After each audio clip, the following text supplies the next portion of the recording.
Alright guys, I'm back with my review of this week's WWE Monday Night Raw for October 1st, 2012. Did you really think they were going to do something nice for JR?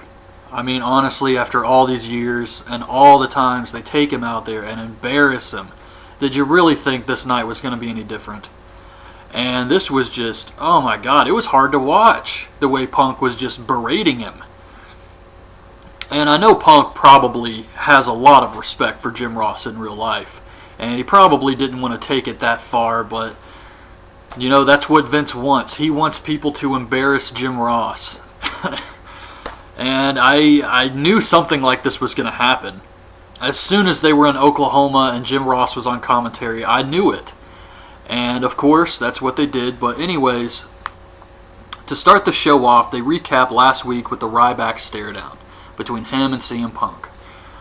So Punk and Heyman come out. Punk says he's still not going to do the Hell in a Cell match. Heyman says AJ was told not to hit any employees, wrestlers, managers, anything like that. And because she hit him, he feels he should be the new general manager. And this causes Dolph and Vicky to come out. She wants to be general manager.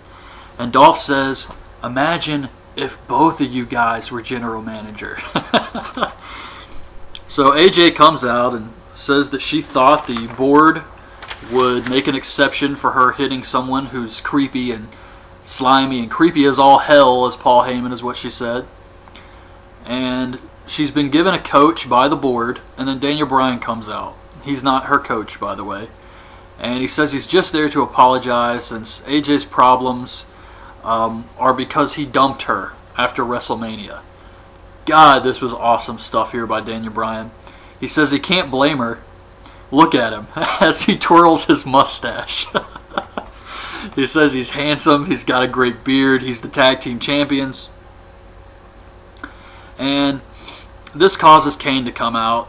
Kane says AJ's a great kisser, and Daniel Bryan is, everything he said was true with the exception that Kane is the tag team champions. So he agrees that Daniel Bryan is handsome, I guess. But Kane and Daniel Bryan are doing their tag team champions thing. Punk's holding up his belt saying I'm the best in the world. Dolph's holding up his case. This causes AJ to freak out. She snaps and puts him in a tag match. Punk and Dolph versus Team Hell No. So the first match is Sin Cara and Rey Mysterio versus Primo and Epico in the tag team tournament. Sin Cara and Mysterio are wearing parts of each other's outfits. So Rey Mysterio has like this big wing thing on his head. I thought it looked silly. The primetime players come out to watch the match, which was kind of a spoiler because they're supposed to face Truth and Kofi in the tournament next. And they've been so into Mysterio and Sin Cara that you know they're going to beat Truth and Kofi on SmackDown. And, I mean, it's not like a huge spoiler or anything, but the fact they came out to watch this match, to see Sin Cara and Mysterio, it's obvious that on SmackDown they're going to beat Truth and Kofi and then go on to face Sin Cara and Mysterio.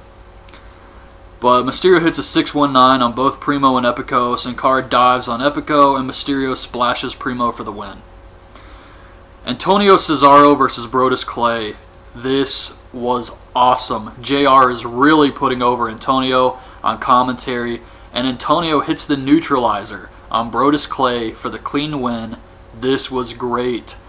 And Antonio is going to look strong as hell because he picks him up for this neutralizer.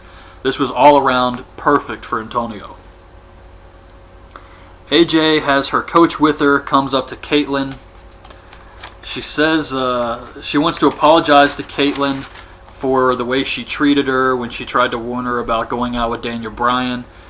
She wants her forgiveness, and then she starts laughing, saying she's not really sorry, and then skips away. I don't know what the hell the point of this was, except to possibly turn AJ heel or something. I don't know. Larry King is the social media ambassador, and it shows a tweet he made during the Sin Cara Mysterio match, saying these guys can fly. And then it shows him the bottom, and he's got this picture, and he's just shrugging like... And I thought it was just so goofy. He looks like Christopher Walken. So, Miz versus Zack Ryder. Miz wins with a skull-crushing finale. The debate with Sheamus and Big Show. Oh my god, this here. So Big Show's wearing a suit. Sheamus is in his ring gear. and he's got this cut on his face, and it looks like there's a piece of crap, like right on the middle of his nose the entire time on Sheamus, and he just makes fun of Big Show. They do this lame-ass Rey Mysterio Sullivan tout. I mean, it had a few funny moments, I guess. Sheamus is really just acting like a bully the whole time. Big Show breaks his podium. They act like they're going to fight, and then Big Show leaves. This lasted a really long time. Ryback versus Tensai. Now, this was good, but Ryback finishes him with a clothesline. And I really thought it would have been a lot better if he beat him with Shell Shocked like he did on SmackDown. Because we all know Raw is the big show. This is the one everybody watches. SmackDown, not so much. So a lot of people didn't see Ryback pick up Tensai and march around with him on his back. And I thought that was really impressive. And it just would have been so much better if he did that again on Raw. But instead he beats him with a clothesline. So that's the only problem I had with it. But this was still good. Sandow and Cody Rhodes are backstage. Sandow says there was not a stitch of formal wear to be seen on the World Heavyweight Champion. He wasn't even wearing pants. And that was great. Eve versus Beth Phoenix. Eve wins with the neck breaker. AJ comes up to Wade Barrett. He's mad he doesn't have a match. Tells her he's glad she has a coach because she's been doing a horrible job running Raw. Santino versus Heath Slater, and he's got his goons with him, the Job Squad, Drew McIntyre and Jinder Mahal. This was so awesome. They did some comedy. Santino hits the Cobra, and the Job Squad attacks him. Slater tells McIntyre to rock his face, and he hits the Future Shock DDT. Afterwards, they cut a promo about how great they are, and JR and Cole are talking about how effective these guys have been, except Slater lost by DQ. So, they haven't been winning matches or anything, but they've been beating people up, I guess. But this is great. I like this combination of Jinder Mahal, Drew McIntyre, and Heath Slater. Sheamus versus Damien Sandow with Cody Rhodes. Cody Rhodes does a little bit of commentary here. This was a great match. I did not care for the finish, but the match itself was great. Had a lot of time. Sandow really looked strong here. Sheamus pushes Cody into the announce table, and then he throws him in the ring. And then he hits a double brogue kick. I don't know. I mean, Cody's supposed to be getting up at the same time as Sandow, and then he hits a brogue kick. I guess kicks them both in the face. You couldn't really see it. It probably looked like shit, which is why they only had one camera angle for this. And even on the replay, they couldn't show you the actual kick, because a double brogue kick, it had to have looked like crap. So yeah, Sheamus pins Sandow, gets the win. This is Sandow's first loss by pinfall, but he looked really strong here, so I did enjoy the match, just didn't care for the finish. On to Jim Ross appreciation. Oh man, Jim Ross always reminded me of Hank Hill from King of the Hill.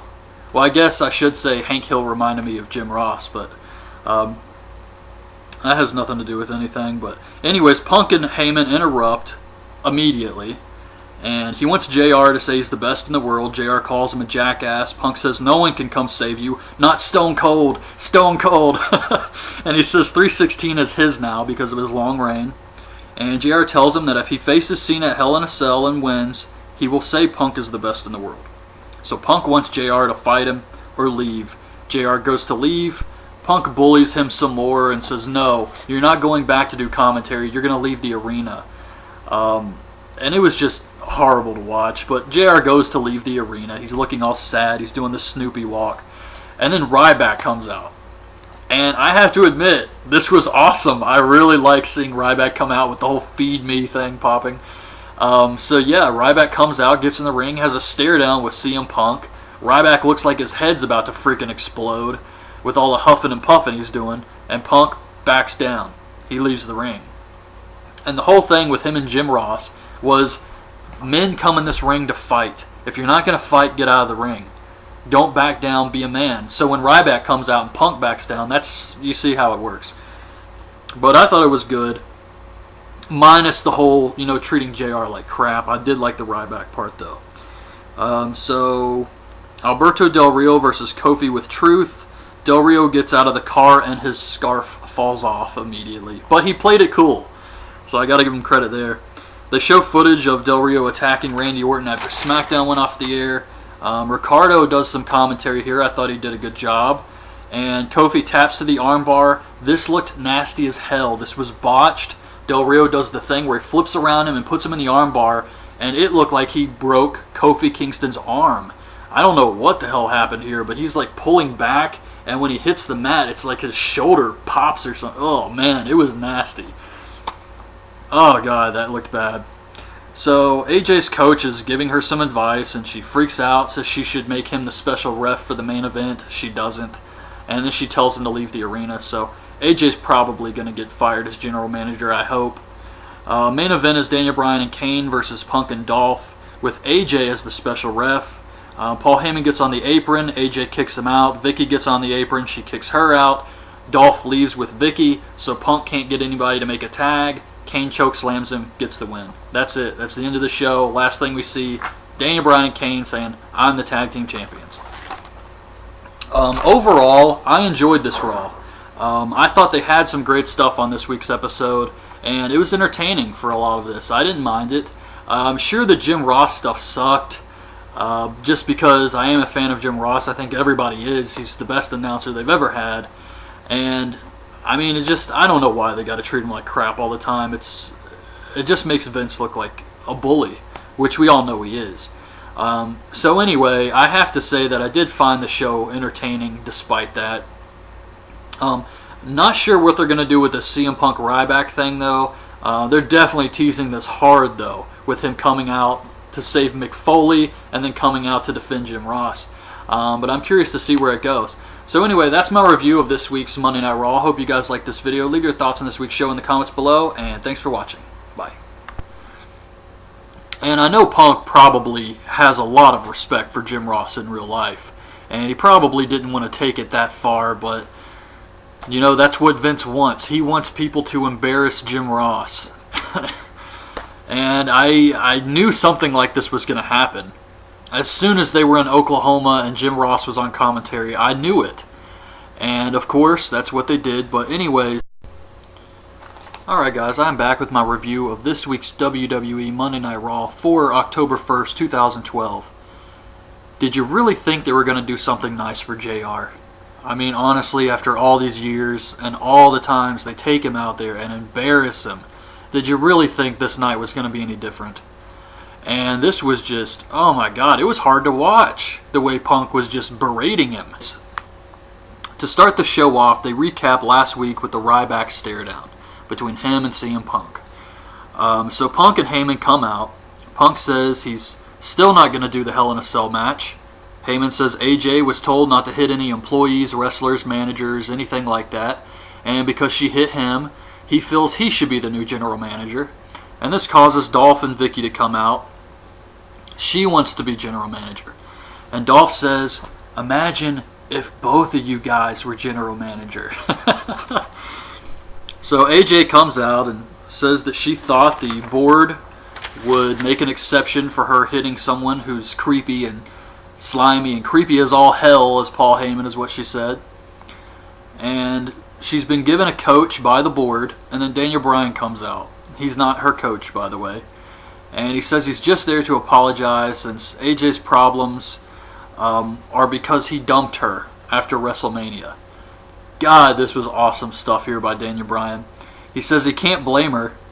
Look at him as he twirls his mustache.